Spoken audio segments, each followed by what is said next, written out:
Hello everyone, my name is Chris and welcome to my hobby blog. Today we are doing another Withering Watchpile episode. This time our theme is Shaw Brothers. We were kind of talking beforehand and I was saying that I don't think I've ever actually seen a Shaw Brothers movie. I just know of the history and all of that and how it's, I guess, contextualized in the greater Chinese cinema. Because I guess, well, first of all, welcome back, Cult Flicks. Before I dive deep, but welcome back. Don't say the name buzzed. It's kind of hard. Thanks, Christian, for having me again. It's always an honor, man, and I look forward to going over these films, digging into them, because I actually just had it sitting on the shelf, so it got me motivated to watch them. And man, it's a treat for sure. Can't wait to get into them. Oh yeah, like all of these are like, I think on my letterbox I gave one of them a 3 out of 5, but I have a reason for that, which is I'll explain later. But everything else was 4 out of 5 for me on letterboxd, I guess. And I don't do half stars, so like I Yeah, never give 4 out of 5s on letterboxd. It takes a lot for me to do that. yeah. That's my usual score, like 3, 4. I stay around there. If a film's really, a five's got to be a Dawn of the Dead type of film or something like that. But There are very few 5s on mine. It's really funny looking at the, I guess, on that far right tab on the app where you can click it and it shows your kind of like distribution of your things. For me, it's like there's none on one. I think Torment is one because I reserved it just for that because I hated that one. It's not even a movie. I've explained it a million times. But then two's like there's a few because those are just movies I hate, but I recognize that they are actually movies and there are people who like it. And then there's three, which is like all the way up. There's a bunch of threes, and then there's like a little bit of fours, and then like the tiny, tiny bit of fives. And some of these were very close for me. And I had to really think about it, and I was like, I just can't give it a 5.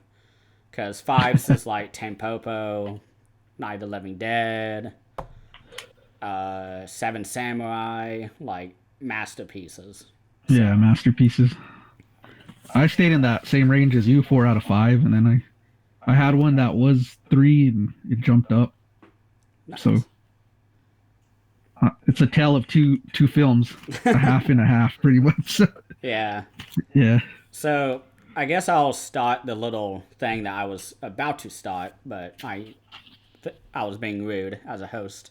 But one of the big things that I've known about Shaw Brothers is that pre Bruce Lee, it was very like serialized, very short movies, like 60-minute long like movies, as far as I like as much as I can remember. And a lot of it was like love stories or dramas and stuff like that. And around the 1960s, the director King Hu came around, and he's done Dragon Inn. He did a Touch of Zen, and he also did. I didn't cover this, so I'm okay showing this. He also did Come Drink with Me, which is mm, always, I guess, referenced as the movie that inspired the Shaw Brothers to create the production studio. And so, and that was the last movie that King Hu did before, I guess, going to a different studio. Because everything was under a studio. You couldn't just make your own movie. I mean, you could, but it'd be really bad. But after that, they did a couple years of Wuxia films. Wuxia is how it's spelled. And those movies are like your sword fighting movies. And then in the early 70s, well, I guess late 60s, early 70s, you had Bruce Lee come in. And he was doing a lot of martial arts. And then he tragically died in 71, I think. And everybody in China was freaking out because he was the moneymaker. He had just all his movies are masterpieces and show like such a great physical prowess, I guess would be the best way to say it. And so after he died, they were scrambling, and you see Jackie Chan become kind of the first choice for everyone because he's not, humble or serious like Bruce Lee. He brings a different side of martial arts. He's a lot goofier and comic based. And so he did, his first main role was New Fist of Fury, which I have somewhere up here and I should have grabbed it. And after that movie, they were like, oh, okay, like he can do this comedy thing. And then they did Snake and the Eagle's Shadow, which is basically Drunken Master, but without the folktale hero of Wong Fei Hung, who is kind of like our Paul Bunyan, I think, is probably the most apt comparison of who Wong Fei Hung is for Chinese people. And after that, after Jackie Chan just went crazy and became an international star, Shaw Brothers. One thing is that at this time, Golden Harvest was a major studio. That's where Jet Li was at. That's where Jackie Chan was at. And I think Bruce Lee was in it, or was at least in talks to join Golden Harvest. And so Golden Harvest was Sonny Chiba in that too? Golden Harvest? Yeah, I believe Sonny so. Chiba? I haven't seen any Sonny Chibas, but he's actually in one of the movies I picked up today. I saw his name. I was like, oh, fuck yeah. I was like, I get to finally dive into Sonny Chiba. Sonny Chiba is awesome. Yeah, I need to check him out more. I'm finally getting into this genre. But, oh, excuse me. Oh, no problem. Oh. One thing that's interesting is that Golden Harvest was doing their own thing. And they actually did this amazing series called Once Upon a Time in China with Jet Li. It's like a young Jet Li. And they had Donnie Yen on there. They had many people who I don't know. but what's interesting is that in Once Upon a Time in China, that was kind of in the 80s, I believe. It kind of brought back a lot of the Golden Harvest folks like Jet Li and Donnie Yen, I think, was another. They were both new to the scene. But after Jackie Chan had a lot of successes, Shaw Brothers came around and started just making any movie they can. And it became kind of a partnership between these two brothers. And that's why it's called Shaw Brothers, because the last name is Shaw. And they made any type of movie, horror films, mostly martial arts. That's kind of what they're known for. But and one of the movies I did is actually like a really weird sci-fi movie that I have my reasons for it to being in last place, but it's still really, really good. And Shaw Brothers basically reigned until like the 90s. Then after that, you had a lot more, especially after the massacre at Tiananmen Square, you had a lot less like fun martial arts movies. And you instead have directors like John Woo, who I think came from Shaw Brothers too. He was an assistant director, I think, in one of these movies I have. I was thinking of John Woo when you mentioned that. Yeah, he was an assistant director during that time, and he kind of did his own stuff. And I actually picked up a recent, like one of his first movies that he did, which is called Heroes Don't Die or Heroes Don't Cry, or No Tears for Heroes, I think it's called. That's a good one. I've seen it. Yeah, and when he came around, he started doing gun fu, which is a genre that I think nobody appreciates enough. It is so much fun. I love Hard Boiled, and oh my gosh, The Killer is really great. There's a bunch of John Woo movies that he's done that are like gun fu, I guess, is what the genre name is. But you had Wong Kar-wai, who is a amazing director, who Criterion did a huge box set of most of his movies, not all of them, but he did movies like In the Mood for Love, Chungking Express, As Days Go By, and then something Tears. But yeah, that's kind of just what I know about Chinese cinema in general and how Shaw Brothers fits in. But I think I looked it up, and the amount of movies they did was like 2,000 or something in like a 20-year span. Wow. So it was like hundreds of movies a year. And that's why you It's a have this giant library of films. huh? It's a library of films, Oh pretty much. yeah, Then, yeah. like there's a reason why Arrow is doing like these giant box sets. And I have Volume 1 here, but they have Volume 2, I think, coming out very soon, or at least getting announced very soon. But they said it was sometime this summer, and we're at July, I think, has been announced. So it has to be August, I guess. Yeah. So Waiting on it impatiently, but I still gotta watch this first one still. that's why I chose this topic, because I needed. Yeah. Because I saw someone was like, "Oh yeah, I did the audio commentary for this one movie that's appearing in Volume 2," and I was like, "Fuck!" I was like, "I need to get into Volume 1." So I think that was around the time. You got me motivated. So yeah, that was around the time when I was like, when we had recorded the last episode, and I was like, "That's gonna be my first topic I choose." But I have a revelation. I did not watch 3 movies. I did not watch 4 movies. I watched 5 movies for this episode. Wow. Because I was very nervous about us having the same. So I'm gonna start from the very bottom at number 5. But and then if you cover any that are already covered, I just won't talk about them. So I'm gonna let you go first, just in case. Just in case, to be on the safe side. Yeah. Yeah. All right. Well, I'll start off with my first film here. This was tough to order.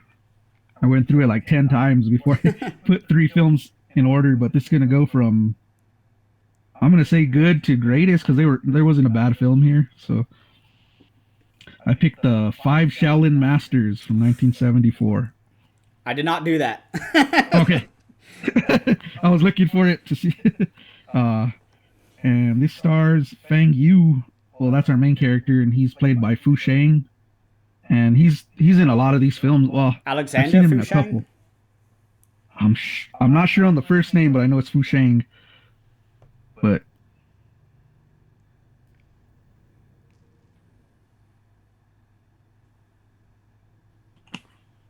like how you It told might me, be. Yeah. he has some Jackie Chan in him. I'm just gonna tell you that he has that comedic thing. I really got Jackie Chan out of him. Well, I have a fun fact about this guy later for one of my movies. So I'm gonna get what this film's about. We got 5 students, and they're pretty much in the Shaolin Temple, and it gets destroyed by this gang called the Qin Dynasty, and they're pretty much the villains. Oh. In this film. Yeah, I just realized that was one I did. Is it? Oh, okay. I thought you meant the other Shaolin movie. I was like, fuck. Okay, yeah, that was my top one. I'll just go ahead and say that was my favorite one. It goes by 2 names. It also goes by 5 Masters of Death, which I forgot to mention. It's another title for it. And yeah, they pretty much destruct their Shaolin Temple, and you got 5 of them that survived, and they're all these like honorable, clean-cut guys, but they realized someone turned on them. Someone was working for the other clan and gave them up, and so they're trying to find out who it is.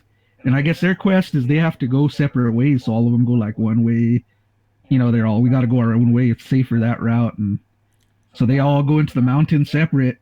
And you got this Qin Dynasty, this gang, man, just going after them, and they meet up with members of their, I guess, like the lower level of their clan. They meet up with them on the way, and they back them up, but they're telling them, "You're not as good as us, so stand back," or whatever. And you got some good fights, and I mean, they're trying to learn these techniques that are within their clan. So that's their mission. Going through there is to conquer and master these techniques. So they're going through there, and pretty much on their way, they're getting ambushed, and you got some pretty bloody fight scenes. You got one of the villains that's leading the gang. He has an axe tied to a rope, like an actual axe blade, and he's just swinging it. It's just real cool, man. And you see it go into a guy's back, and just you see his whole stab mark in the back. He's just falling with blood, and it's awesome. And anyways, it leads up to the final. They go through this quest to finally master those techniques and meet up with the 5 villains. So it's like 5 on 5, but not really. There's a guy that has like 2 guys on his side, so it's kind of unfair. But they all fight in these own like awesome sceneries. They're like in like a, how could I say it, like a forest kind of atmosphere, and they're like it just pans out great. And you got a you got a score on this film that's unbelievable. I just loved it. Played throughout the whole film, and there's also a guy, a villain, that has his ponytail and he uses it as a whip. Oh You tie yeah, him, and, I like love that. it's just awesome, man. And also there's a guy that they jump in the air, and this guy learned his technique right from that clown, and he kicks him straight in the balls and crushes his balls, and you just see like blood come out. You just see his whole nuts get crushed in midair. So I was like, I was laughing out loud, but at the same time, I was like, that was pretty brutal and awesome. But one thing I'm gonna say about these films, and I heard in a lot of reviews, fans that own the DVDs complain about the transfers. They said the transfers were, I mean, bad on the DVDs, and they said on this set they were like blown away by the transfers because they had never seen it that clear. But yeah, a lot of great gore and fights. I really enjoyed this one, and I like the meaning of the film. And the final showdown doesn't disappoint. Every Shaw Brothers goes to a bloody ending. I'm just gonna say that, and this one has one of those. So, yeah, it's. I'm gonna give it a 4 out of 5. I really enjoyed this one. Great all around. I even put it to the English dubbing just to see it, where they're talking. And, oh my god, it was so bad. One of the guys had like a country accent. He's trying to talk for one of the martial artists. It's just hilarious. But man, this is a blast. It's pretty much all I got on this film, but I couldn't dive into the extras that much, so I'm slacking on that part. No problem. But But yeah, this was actually my number 2. This was my number 1 for a very long time. In my 5-movie marathon that I had over like 2 or 3 days. But I'll add in some of my notes too. I think that's fair to okay, kind of, instead of just not talking about it on my end. So one thing I I need really that like, help. So huh? I need the help. So It's not behind the scenes stuff. Well, one of them is, but I really liked the spy networks that they had, where they had all the different hand motions, and they had the little teacups had to oh be yeah, I positioned forgot about that. specifically in order I go to like kind that. of, yeah, I can't Yeah, do like that. that. So like, yeah, Yeah, I don't have the strength I'm surprised I did that. Honestly. on one try. Yeah. Yeah, I can't. But that was really fun watching that in the beginning, because this movie is basically 2 movies. The first half is them recruiting and trying to get people together and just trying to rally everyone in the clan together. And then the second half is them training for an entire year, which is like, they don't even attempt to put facial hair on them to show any passage of time. They're just like, oh yeah, here's, Guy. And he looks exactly the same, and all of these guys do. But I said that there was a lot of great action scenes, which you've said, but one of the 5 Shaolin masters is played by David Chang, who has been in many, many movies. He was in 7 Golden Vampires. He was in Once Upon a Time in China, which has Jet Li in it too. And he is also in the movie called Boxer of Shangtung, which is in the box set too. But another guy is Alexander Fushang, who plays Ma Chao Hsing. And you mentioned that he's very like Jackie Chan like. What's funny is that he was supposed to be the guy succeeding Bruce Lee over Jackie Chan. But Jackie Chan was chosen because he was more, I guess, handsome than Alexander Fushang. Yeah. And, they're both really great. And he was actually supposed to be the lead in Snake and the Eagle's Shadow, which is one of my favorite movies by Jackie Chan. But apparently, while they were filming for the movie 8 Diagram Pole Fighter, which I need to get eventually, Me too. Alexander Fushang and his brothers were in a car accident, and he actually died in the car accident and was the only one. And so he Oh, was wow. 28 years old when he died.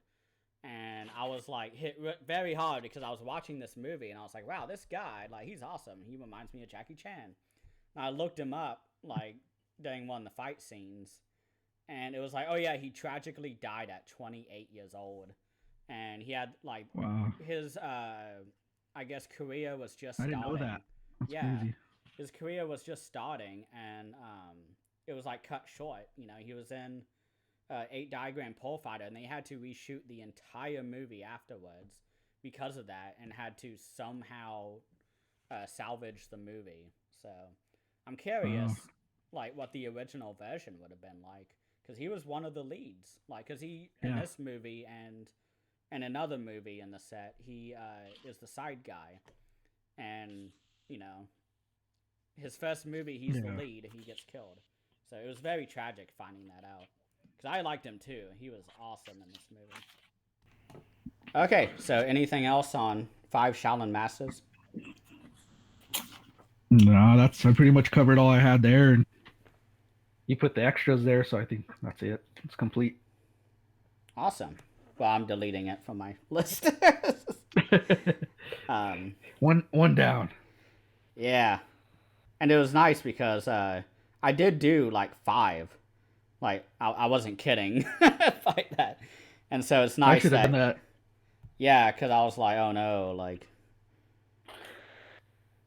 but so I'll go to number five. Have I talked about number five? No. Okay, so number five is one that is not in the set. This is one I picked up recently, and I think it's out of print. I don't know, but I got it new, so fuck it.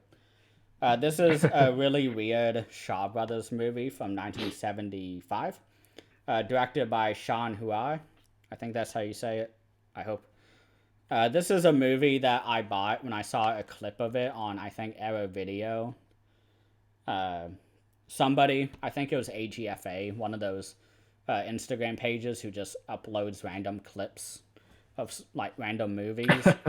And I saw Of this one, odd shit. yeah, and it was like really Yeah. weird. And this one, I was like completely sold immediately. And I didn't do much research, but I think this is the first movie of its kind. And this is the movie Inframan. This Oh, I've seen movie, that. I've seen that cover. oh yeah, this movie is basically Power Rangers 20 years before Power Rangers. And Power Rangers wasn't even the original. That was the original few episodes. They would take footage from a Japanese TV show and they would throw in random American actors in between all the different scenes. And then they would go Oh, back into the Power Ranger suits. But yeah, I saw a clip of this and it looked awesome. And this was awesome. It just tells you how awesome the other ones are. That this is the bottom of my list. Um, this movie is basically, um, I think, the earliest of its kind. As I said, I'm just reading from notes now. Basically, it's we have monsters attack Earth. Uh, Scientist man has figured out a way to re-engineer DNA in humans. So he asked one of his scientist buddies to sign up for body reconfiguration, and ends up he can turn people into super people, and they turn into like the Red Power Ranger basically. And they have all these gadgets. They can do heat vision and like all this different stuff. And all the monsters are hilariously awful looking. They are rubber suits, but like the worst kind of rubber suits, where like it just looks so bad, and it's so funny to me watching it. But all these intergalactic creatures come in, and this guy comes in, and he has the most vibrant suit ever. It like hurts your eyes looking at him on this restoration. And at one point, I noticed Yuan Wu Ping show up, and I was like, what is he doing? Because he's the director of like every Jackie Chan movie that's like a classic, like Drunken Master, Snake and the Eagle Shadow, I believe. he did like Bruce Lee movies. Like he's the guy who found Jackie Chan. I'm like, he's just a scientist guy in the background. What is he doing? And I looked it up and I was like, yeah, that's him. Like he's credited as like background scientist. And I was like, what is he doing back there? He should have been the main scientist, but I guess he was just having fun that day. If it was Lloyd Kaufman or something. Yeah. Honestly, he might have, because I know he is a producer in the Shaw Brothers, I guess, studio. But that was just a lot of fun to see him in. But this movie was a lot of fun. It's just I've seen so many of these type of movies with, Power Rangers. I've seen all the Godzilla movies, the kaiju films is what the genre is called. And I was kind of like, okay, like I've seen this, but this one had like the charm of the Shaw Brothers martial arts and the hilarious dialogue. I was very tempted to turn on the audio dubbing for the English, but I just couldn't convince myself. I was like, I gotta listen to it naturally. Like it's gonna be so bad if I turn it on. It might affect my viewing. Maybe on a second watch, but on my first one, I want it to be a good movie. Because I know everyone makes fun of it. I went back to the subtitles right after that. I only heard like 5 minutes of it. And I turned it back to the subtitles. That's me with every, like, not Western, but Italian movie. Because I did the Vengeance Trail set, which is somewhere up over here. But they would automatically turn on the Italian audio with the subtitles. I'm like, what are you doing? No. Like, and I would switch it back to English. So I'm like, you gotta have the horrible Italian dubbing, like, because they never recorded sound on set. They would always add it in later and just do the whole movie in English, do the whole movie in Korean or French or German or whatever. Yeah. And so it was like, why are you even putting in Italian? None of these actors are speaking Italian. Maybe one, and it's always the town drunk who is like the brother of the producer or whatever, like. Just some guy. So somebody credited there. What? So yeah, that's all on Inframan. I enjoyed it a lot. It's just after you've seen a lot of movies and you kind of see the monsters there. They look pretty awesome. They are like absolutely kind of awful looking, and it helped a lot for my enjoyment. I'm gonna have to look out for that one. It's really cheap. I got it for like $10 or $15. Oh, well. From Orbit. So nice. It's on you. My turn to go. Okay. Well, I guess I could introduce my liquor for this film because this is the one it was in. Ooh. We're gonna go with Pabst Blue Ribbon. Ooh. Did you watch Blue Velvet? No, but I need to. But it's in this film that I'm going to talk about. So. Oh boy, I didn't see any, so you might have gone one that I haven't seen. Maybe, hopefully, let's see. So this is going to be the Chinatown Kid from 1977. Did not see it. Awesome. Didn't see this one. All right, and just going to show the artwork because it's my favorite out of the box set. Gives me Miami Connection vibes for some reason. There's the. Oh, that was for sure Miami Connection. Yeah, it's my favorite art out of the whole box set. I was picturing Miami Connection more than Chinatown Kid. This has who you were just talking about, man. What's his name? Fushang, man. Fushang. Alexander Fushang. Yeah, Alexander Fushang. I slaughtered name, so I apologize. Okay. But he's in this film also, and he's pretty much the main star in this one. Him and another guy, they're the top two. And this takes place in pretty much Hong Kong. He's a young poor guy. He's on the streets. Him and his grandpa or whatever.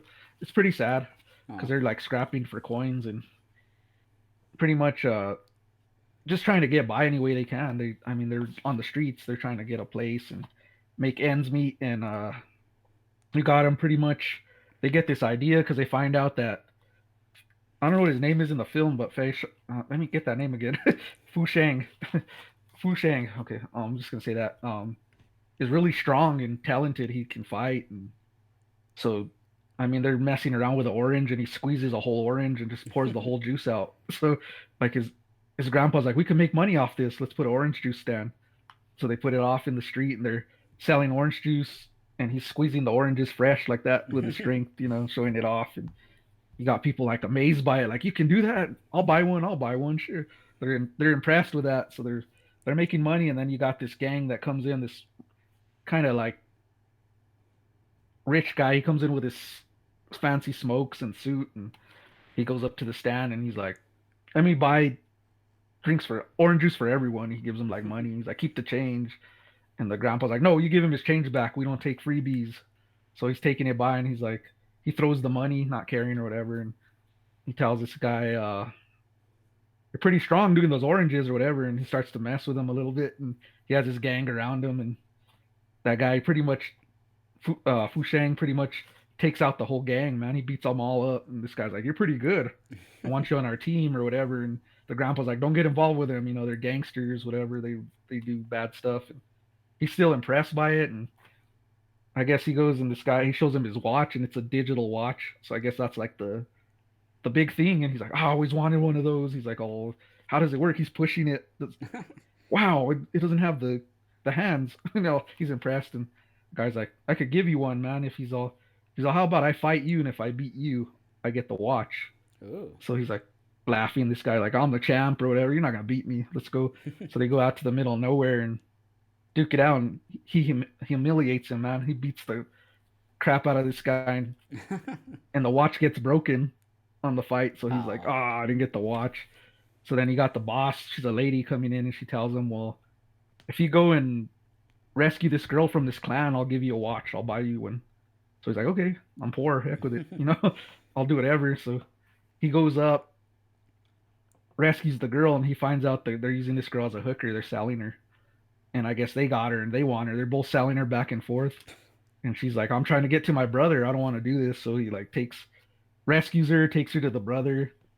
And the brother starts to help him out, appreciates it. And meanwhile, you got these gangs after him. He gets in a scuffle with them, and he gets in trouble. He has to leave Hong Kong. So this is where he goes to San Francisco, to Chinatown. And he has to, the brother takes him there and gives him money to get started up. He starts to work at this restaurant, and he meets this other guy that's like a college boy. He's real preppy, but you could see him. He has his own like Taekwondo studio, so he's tough too. He teaches it, and he's got like kind of a Bruce Lee look. He has the glasses and Chinese connection, like all like nerdy, and they become best friends. They end up living in that restaurant, and then the gangs get there, and he ends up getting involved in one of the gangs. That's Fushang, and he starts to take over like the gang world. He gets big. He gets his suits and his stuff. And his buddy, the college guy, doesn't want nothing to do with him. I don't know his name. I forgot it, but he knows he's doing wrong. So he pretty much knows they're treating his buddy harsh at this restaurant. They're giving him like scraps because he's a immigrant. They're treating him different. So he starts to give him money, but he's not telling him because he's making money, and he knows he won't take the money because he knows it's dirty money, but he's paying him more. And it leads to pretty much this guy getting to the top of the gang, and then he realizes they betrayed him. So he goes on a revenge rampage on this gang, taking them out one by one and some brutal ways. And then you got the college student who joins them. They get as a tag team, like pretty much destroying these guys. And it leads to his downfall because he's telling the college guy, you pretty much know where this is headed for me, right? I didn't choose the right path. He's all, but it's not late for you. So he like rescues his buddy, but on the same way he's going down his path. So it's pretty cool. And then you got an ass cheek stab by this guy. They're fighting, and then he got like a little axe that he shoves up the guy's ass, and the guy's pretty much running with it, stabbed into him. So I thought that was hilarious.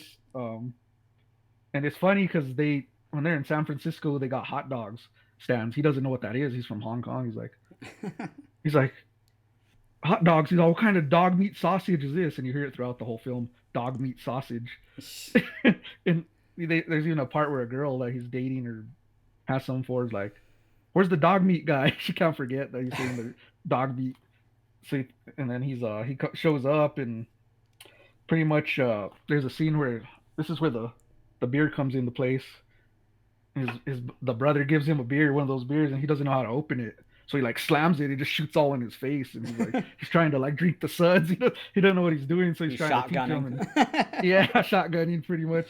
So the brother has to, that girl's brother that he rescued the sister, is showing him how to drink beers. But you see these beers throughout the film, they're just drinking them. So I was like, that's my choice right cool. there. And there's a there's two cuts of the film. There's a Mandarinian cut. I don't know if I said that right. Mandarin. But yeah, there you go, Mandarin. It's a 90-minute cut, and then you have the international cut. That's 115 minutes, and that's the like one I watched. 20 minutes more. Yeah, and it has longer fight scenes and also more darker parts of the like in this film, they call him hero, but I call him anti-hero because he becomes part of the gangs. He's not a good guy. Mm-hmm. He has good intentions, but I call him the anti-hero because he's both, like in one. But yeah, it's you got the two gangs battling it out. He gets involved with some gangs. You got white dragons and green dragons are rivals. He joins the white dragons. Ooh. And they pretty much brutalize and take out the whole green dragon clan. It's a interesting film, and the ending, like I say in every Shaw Brothers film, it's a bloody, fantastic ending. Mm-hmm. So, yeah, that's pretty much all I got on that one. Little difficult to put together there because I have my notes scattered everywhere, but no problem. Yeah, thankfully I didn't watch it, so now I have like another to look forward to. yeah, like we're not 2 for 2 yet. It's just 1 for 2. That's good. But I guess I will go next, and I'll just go ahead and go for it. Introduce what I bought, which doesn't have to do anything with the brand. It's the color. It's the margarita, strawberry margarita, because this movie was bloody as fuck. Kind of looks like the blood in the films. It was way more blood than I was expecting, and water is going everywhere for me right now. So I'm gonna use my L card for my drink holder because it's actually pretty bad because there's water everywhere now. I didn't realize, but as long as it's not coming out your mouth, you know. But so the next movie is from the set, and it's on the shelf, so I'm not gonna grab it. But it's a movie called King Boxer, and the other name is Five Fingers of Death.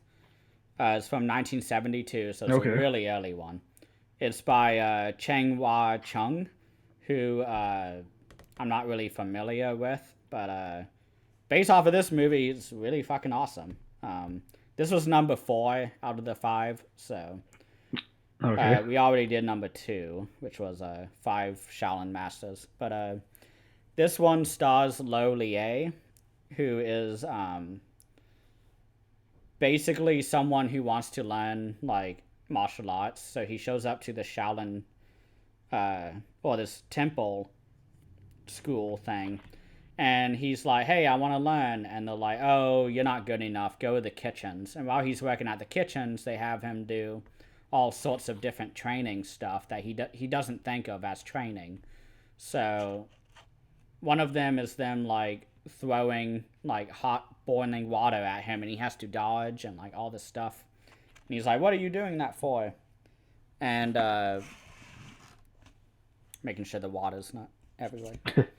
So it's like Mr. Miyagi if you went dark, training Daniel. And so he's like using boiling water and it's like doing all this stuff. But at one point we meet the kind of head rival from the other gang, because every Shaw Brothers movie, in mine at least, it's 2 gangs. One of the main characters in, and the other one's the anti one. So this one, this guy is really funny and awesome in my opinion. He has a devil-looking face because his eyebrows go all the way down and it frames his face really well. And his hair is like, it looks like the devil. Like, it looks awesome, and I love it. And he uses his head to fight people. And so most people, they're like, you know, using their hands and the palms and, you know, the elbows. And this guy is just trying to headbutt everyone. And it's so funny and awesome.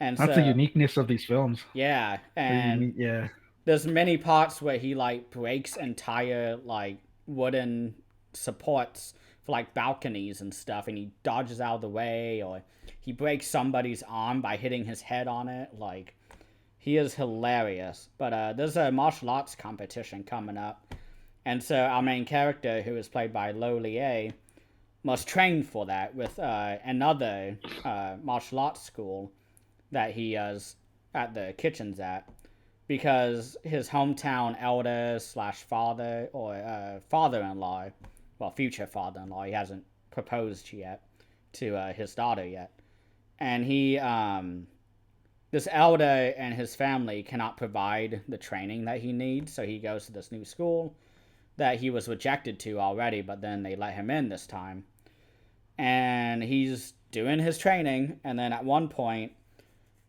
the other gang catch wind that he's actually doing pretty good, and so they capture him and break his hands, and makes them completely unusable. And we have the traditional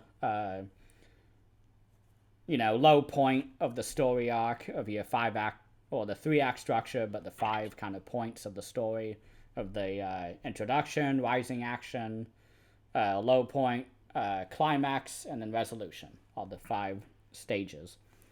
And so he gets really hot. He gets really sad about it, but his father-in-law is like, come on, you should just be training harder now to catch up. So he starts doing that, and the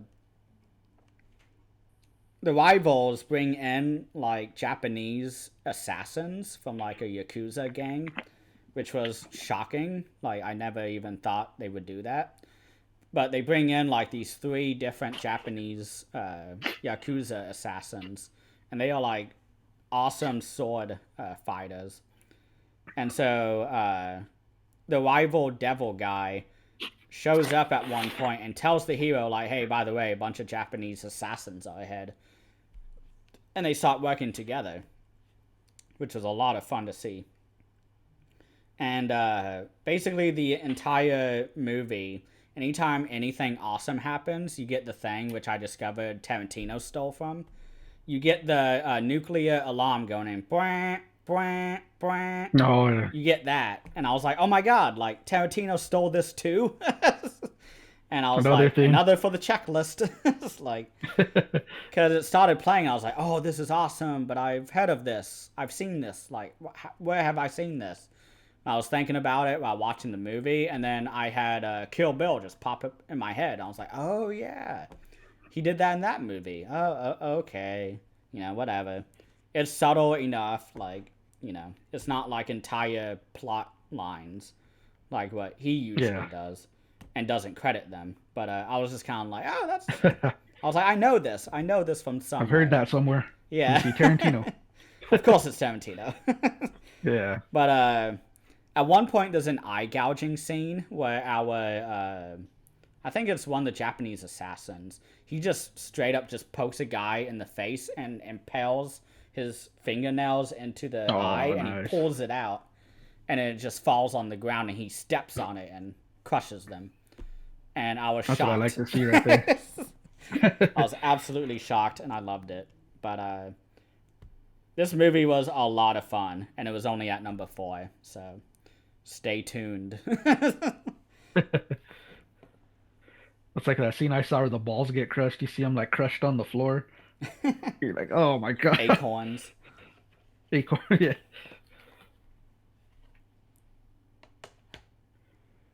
It's so, your turn. Got anything else? Okay. I got nothing else. So we're gonna get into my final film here, and this is a kind of strange one for me because I wasn't enjoying this when I was first watching it. I was like, nah, it's kind of bland, the story. I have one just like that. I one day. Do you? Oh. And then it just, the second half, I was like hooked to the TV, like, there we go. That's what I'm fucking talking about. But it's gonna be The Boxer of Shantung. Fuck! Is it? Yeah. Is it that one? That was my number 1. Oh, that's my number 1. I loved it. Damn. I loved it too. At first I was like, I don't know. I was worried about it, and then I was like, fuck, this movie is awesome.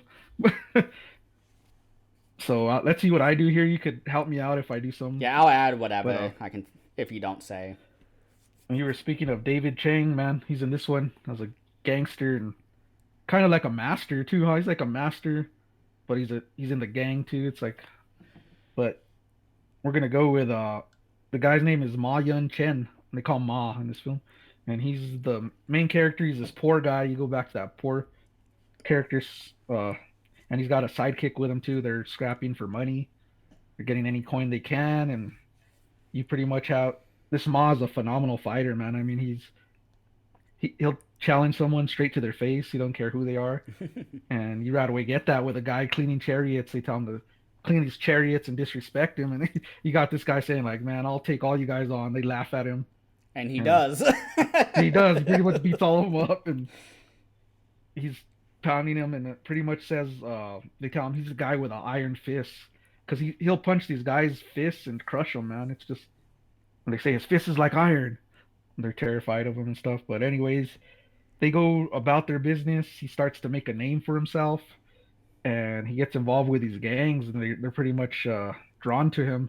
And he wants to get ahead. He has the same, how could you say it, draw to them too. He's interested, and he wants to come up. He just wants money, whatever. And he starts to get bigger. He starts to change. You see him with a suit. He's got this cigarette too, the fancy Oh cigarette. yeah. And yeah, he's going into this, but at the same time, he's getting caught up with all this stuff that he doesn't want to be part of. He starts to realize like this is pretty bad what I'm doing, and he has a conscience pretty much, but he's so far in it, he just keeps going with it. And you got, I mean, he helps his friend out, the sidekick, puts him riding one of those chariot things, and he's come up too. But as he goes more into this, he gets more caught up in this, and it's when we get to a scene where uh his name's Tonsees. He's David Chang. Did I say that right? Tansi? Uh, Yeah. yeah, and he's pretty much like his mentor. He looks up to him, and his own guys turn on him. He ends up getting murdered, and that's when this guy flips because like he had so much respect for him because he was like what he wanted to be, and that's when he goes on a revenge against this gang. Um, he he goes on a revenge path pretty much. He's taking these guys out one by one, and you get a lot of blood and guts in this one. And you got axes getting thrown, and there's a scene, and I recognize the guy, one of the guys from a Bruce Lee film, Oh. which is he's like the guy with a scar on his face. I don't know what his name is. He's kind of like Oh, the older guy. Yeah. yeah, the older guy. He's on he's either on Big Boss or Chinese Connection. He's on one of those films, but I recognized him, and he's playing his character great. He's one of those guys that like a snake, you can't trust him. You turn your back on him, and he's trying to ambush you, and that's what they're trying to do to this guy. And it's pretty cool because you get to a scene where they're at a competition. You got this giant Russian guy. He's just a monster, and they're fighting. He's ambushing all these guys. They can't even move him. They punch him, and he's like he's yawning. And that's when you get Mago up there, man, and embarrass him. He's just how could I say it? Just brutally beating the shit out of him, pretty much. And then you have a scene where he kicks in his leg, and you just see part of his like leg open. And I was like, oh man, you got your gore. Um, you got fights with small axes, and you got the paint flying down that looks the blood that looks like paint. Yeah. That's what I call The it from all ravioli your sauce. films with yeah, Italian horror, and you see it in a bunch of Italian films too. But he that's pretty much all I got. It leads to that revenge path. Oh, the ending. Let me talk about that ending because it has one of the bloodiest endings I've seen, where they like stab him with an axe in the stomach, and he's Oh still fighting all yeah. of them, just with it inside his stomach, and it's so bloody, dude. And I could see, like you're saying, Tarantino. That could be some else Tarantino copied, just the like the bloody. I saw that in Kill Bill too, also on Kill Bill, not two, but Kill Bill the movie. So that might have been something Tarantino was writing down. Let's do this now, or something. Just writing Taking down cool notes. stuff from other movies. So I just want to say this is I put it down in my notes. The ending was a bloody masterpiece to me. I mean, there's a scene where he just freaking rips one of those balconies off and brings the villains down Yeah, to him. I'm like, that. it was like I didn't expect that at all, at all. I said he's gonna fly up or jump up or something, gonna get a second win, but no, he just goes and rips the balcony apart, brings them all I've to never him. I was seen like, that was awesome. before. Like that was No, original to me. but yeah, this I just love it. I loved all the fight scenes, and I love the fist to fist where he would punch him and they'd have bruises through their whole knuckles. Just how solid his fist was. I was like, oh man. But like I said at the beginning, I said this out loud. This movie's a 3 out of 5. It's all right. And then when it got to that second part, I was like, oh no, this is great. So I'm gonna give it a 4.5 out of 5. It's my favorite film. The point five is the beginning. That one where I was questioning it, but ended up being my favorite film out of there that I watched. So that's the Boxer of Shantung from 1972. Nice. Well, that was my number one, but I'll Oh add man, in other stuff. So this was also directed by Chang, who did 5 Shaolin Masters, and then another movie which I'll talk about very shortly, as that's the only movie left. that's the only one. It's not even my number one, but oh well. Another thing that I don't know if you've noticed, but well, first I almost did not watch this movie because I was looking for one more movie to watch before leaving to head back home from vacation. And I had this Yeah, box set with me, and I was like sitting there, and I was like, oh, I was just going through because I watched the first few. I first watched 5 Shaolin Masters, and then the other movie on that disc, and then I went back and then watched the other ones just in case because I was like, okay, I'm gonna watch more than 3. Maybe yeah. we won't have locking, but 2 out of 3 of yours were the same. So I'm Yeah. very happy I did 5. So good thing you did a variety, pretty much. It was not that hard actually. I thought I was gonna burn out, but I almost didn't watch this movie because I was looking at the time because I was like, okay, I want to do an hour and a half movie. That's it. And I pressed the little time button. It said like 2 hours and 20 minutes. I was like, oh, just immediately press the disc tray button to take it out. And a lot of their films are at 2 hours. I noticed they're long. Yeah, the ones I saw were like an hour and 45, which is like on the edge for me, but like 2:20, I was like, oh, God. And so I Yeah. opened the disc tray and I was like, you know what? I was like, these people are like some of the best like script writers because that was one of the last movies I saw aside from Ultraman or Inframan, I mean. And this was number 4 on my watch list, I guess, on the order of what I watched first to last. But Yeah. I put it back in and I was like, okay, like these people know how to write a good screenplay. I've seen it. I've seen 3 other movies at this point. I'm gonna watch this, and I wasn't bored in the first like 30 minutes, but I think it was once I started to know what the story was, and by the end of the movie, I was like, oh my God, this movie is just Scarface, Oh well. where we see our young, impoverished underdog come into a new city.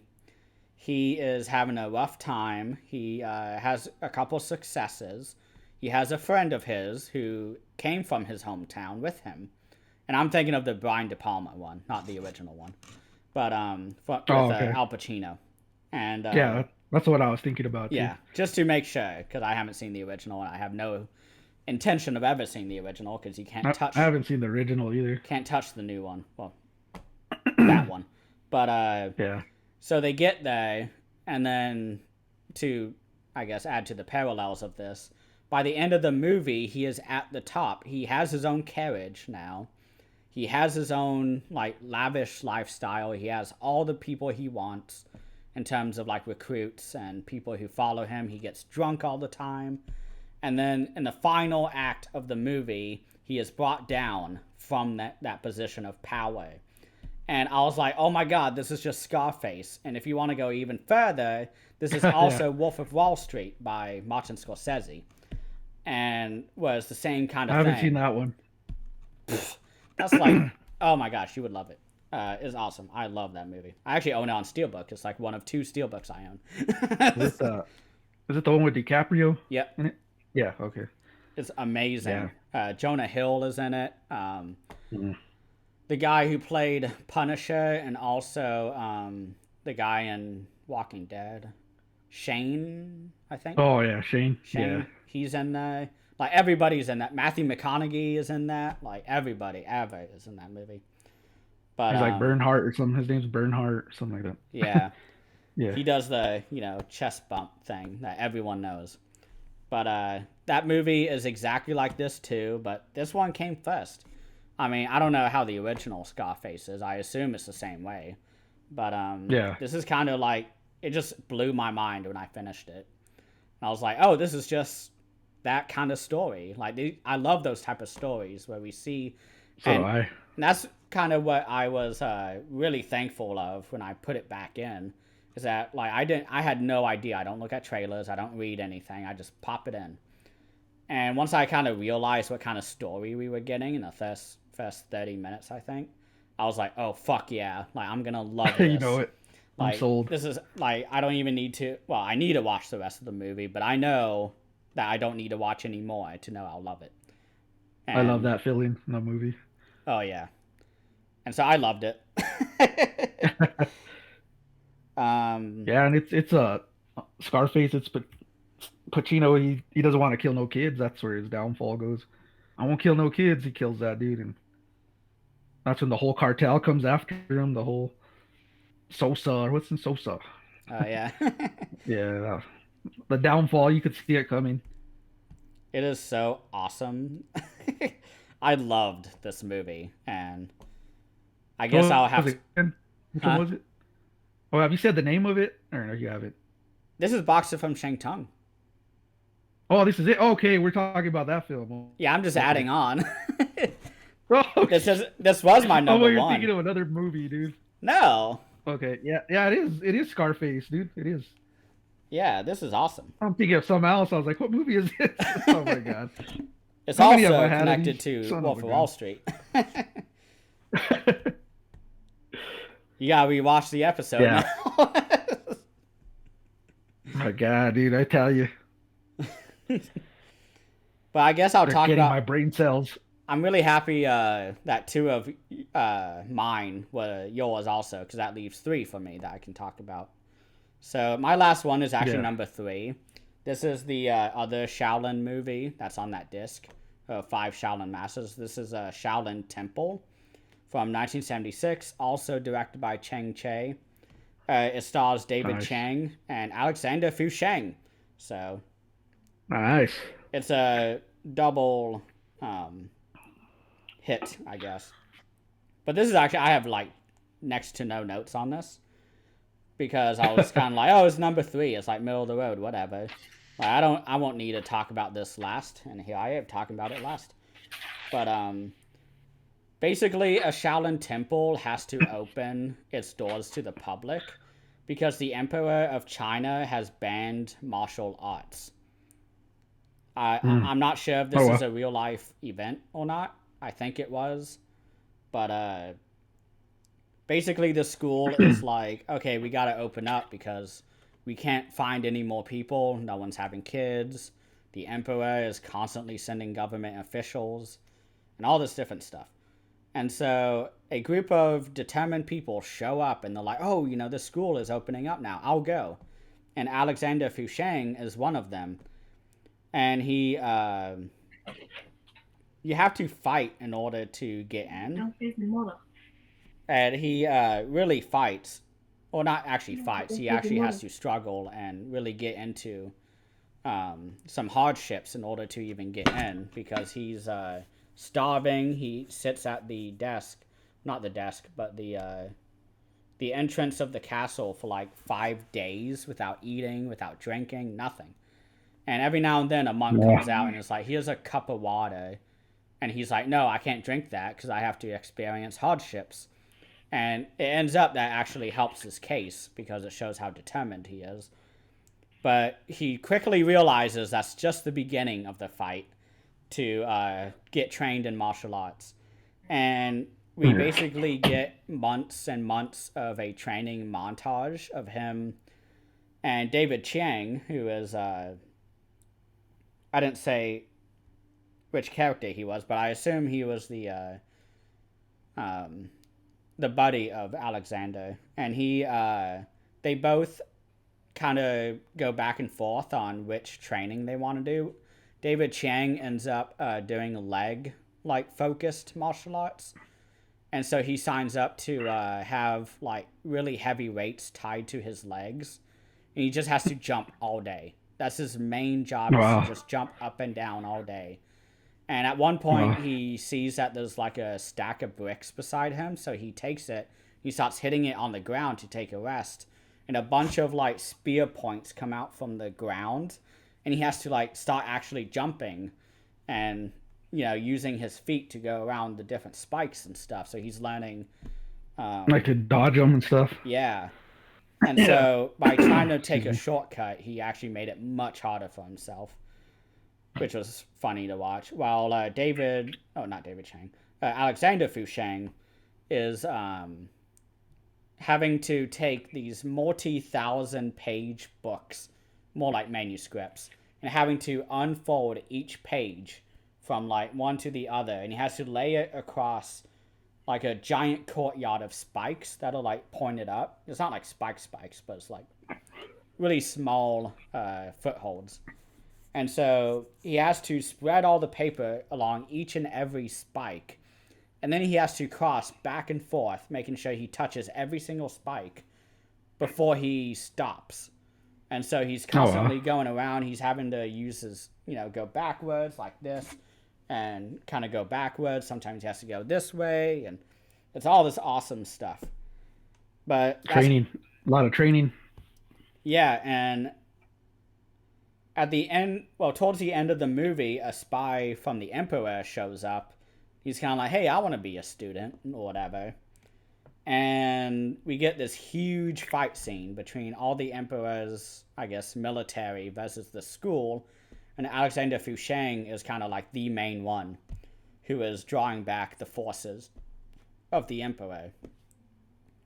And one thing I noticed is that all of this restoration of all of these movies, all the costumes look awesome, and I love it. I love the costumes in these movies. They're so vibrant, very well made, heavily intricate in the details. Like, it's just insane. So, yeah. That's my movie. Yeah. That was my number 3. That sounds awesome. I'm gonna check that one out. That's what I heard. Like I was telling you, the DVDs, the guys that bought the DVDs were in like shock how great these transfers were compared to the ones they owned on DVD. I see that in the reviews constantly. They're like, I couldn't even watch my DVD copy, and they're like, you put this on, it's like night and day better transfer. And I'm like, I saw that over and over.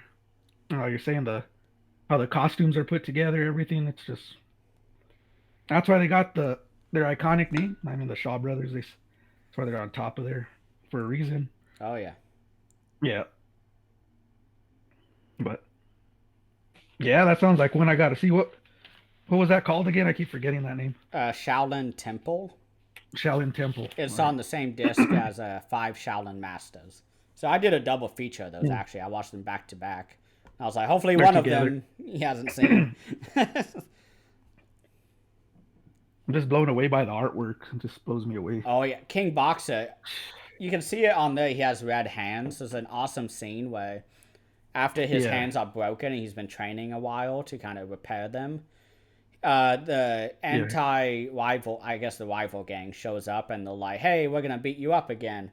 And he like gets really intense and like flexes like this, just like in the painting or whatever, or the drawing of it. And they do like Italian like lighting where everything gets very vibrant and his hands are totally red. And they're like, oh my God, he just got fists of flames and like all this stuff. Yeah. They're like, be careful. And every awesome. time he punches, like the wood like cracks and you hear bones crunching because he's the king boxer. Oh my gosh. Yeah, I forgot that detail, but I love that movie. I guess that was my number one, right? Uh, No, Boxer from Chinatown. yeah, yeah, Boxer from. Yeah, it's. I might actually finish this box set off just to watch them. Oh yeah, like I was sitting. I've Yeah, seen 4 of them in the last like 3 days. Like yeah, they've been like really good. yeah. I was blown away by it. I can't wait for Volume 2. See what they do with it. I know I'm sure they it's have gonna be Fist of fantastic. Fury too. I think. Well, Oh, something, nice. some sequel. I think Flying Guillotine or Game of Death 2, something. Yeah, Flying Guillotine is great. I have the 88 films of that one. Oh yeah. hmm But yeah, that finally dug into the Shaw Brothers. When you called that, I was like, yes, finally, we can watch. I can watch them. Yeah. I've been curious, just staring at it on the shelf. Yeah, because I've had it on my, I guess, little table. I've been trying to keep my big watch pile, uh, I guess, separate from my, I guess, what's by the TV where I can grab it. And that was kind of the big box sets that's just been sitting there for a long time. I've been like, I need to get into it. I need to get into it. And then they were like, hey, we're working on volume 2. That's coming out soon. And I was like, fuck. So I was like, let's talk about it. And I ended up watching 5 of them. So I really got through a lot of Shaw Brothers and got like a crash course. Yeah, And I because there's really, only how many films? yeah, There's there's not much. 12 of them in them, 12 of them. I think, or 8. I think it's 12. Or Because the last 3 discs are a double feature. yeah, yeah, 12 of them. And Yeah. soundtracks. They have 14 in volume 2. One of the commentary guys who did one of the new Oh, ones wow. was like, oh yeah, there's 2 more than the last one. And people like, what? Like, because 12 wasn't enough. That's awesome. I'm excited. I got to save for that one for sure. Oh yeah. So what do you want to do for the next topic I chose last time? Uh, we could go with a non-franchise slashers if you want. Ooh, okay. I don't have the book with me. That sounds I'd interesting. underline it, I remembered that one, so non-franchise slashes. How many do I yeah. even own? I'm like looking. Actually, I have a lot. My Blue Yeah, but Underground Hall has a lot of those. I'm still watching your video on your Oh, Blue Underground. I haven't finished it. I gotta oh, go it's back and watch that insane. one. But yeah, we can talk about that after the video. I don't want to clog Yeah. it. But yeah, sounds good. So we'll do non-franchise slashers. So not Freddy, not Jason, not Michael, Oh, not Michael. Chucky, not Ghostface. Anyone No. else I'm missing? I think you got them all there. I don't Non-Puppet Master. non-puppet master. I don't think Phantasm's a slasher, is it? I wouldn't say that's a Nah. slasher. It's more like a Hell, gothic horror. Hellraiser ain't either. I wouldn't. No, I don't know. that's definitely gothic. Like Yeah. all the villains in those movies look like black metal, uh, like band members with all the leather and Someone you'd see at an underground club just dancing. yeah, with Yeah. techno playing. They're Yeah. all from the intro of Blade, Yeah. with the blood raining The down. blood all. There's such sights to show you, or what does he say? Oh yeah. Okay, well, perfect. So we'll do not non-franchise slashers next time. That's gonna be really exciting. I'm actually out of Yeah, town that weekend, but we can do the next weekend after. So give us some time. that's fine. So, Yeah, that'll work. but sounds good. Thank you, So we'll go two everyone. weeks from now then? Yep, Two 2 weeks weeks from from now. now? So Yeah, okay. All right. I guess in May. Ugh, May 7th. So Hmm. no, May 14th. I mean, so 3 weeks from now. 3 weeks. All right. So sounds good. Thank you, everyone, for watching, and thank you again, Cult Flicks, for joining me on this episode. Thanks, Christian's Hobby Blog, for having me. It's always a blast to talk some cinema trash or some This was great not films as trash. well. Yeah, these weren't trash, let me tell you, but it was a blast. So thanks for having me. No problem.